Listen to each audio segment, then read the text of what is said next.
السلام علیکم ورحمۃ اللہ وبرکاتہ۔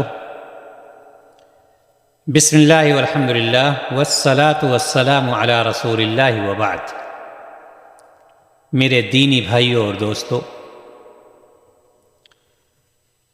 تقریباً سارے اسٹیپس ہمارے ختم ہو چکے ہیں اور اب ہم اس جگہ پر پہنچے ہیں کہ آپ کو یہ معلومات دیں کہ دین کی باتیں، اسلام کی باتیں، اس کے احکام، اس کے قوانین ہمیں کہاں سے حاصل کرنا چاہیے، کہاں سے لینا چاہیے،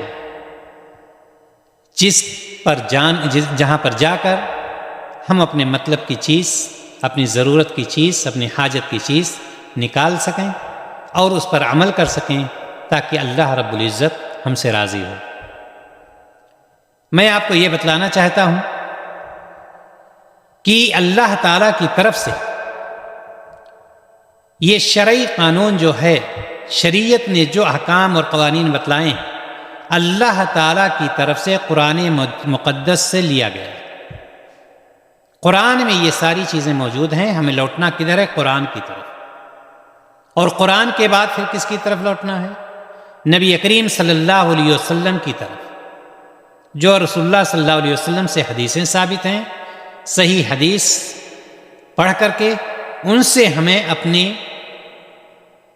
احکام اور قوانین جو بھی ہمیں حاصل کرنا ہے ان سے ہم حاصل کریں گے، یعنی یا تو کتاب اللہ سے حاصل کریں گے اور یا پھر سنت رسول اللہ صلی اللہ علیہ وسلم سے حاصل کریں گے، نبی کریم صلی اللہ علیہ وسلم کی صحیح حدیثوں سے، اور اسی طرح سے اجماع اور قیاس سے۔ عقیدہ کہاں سے سیکھنا ہے؟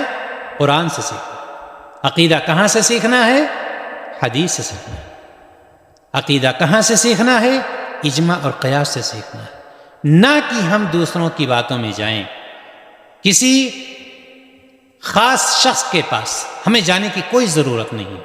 ہمارے پاس قرآن ہے، حدیث ہے، اجماع ہے اور قیاس ہے۔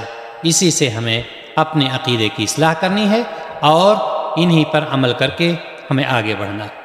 مجھے امید ہے کہ جو باتیں آپ کو ہم پہلے اسٹیپ سے بتلاتے چلے آ رہے ہیں، انشاءاللہ تعالی آپ اس سے زیادہ فائدہ اٹھائیں گے اور ان ساری باتوں کو، ان دعوات کو اور اس دعوت کو دوسروں تک بھی پہنچانے کی پوری کوشش کریں گے۔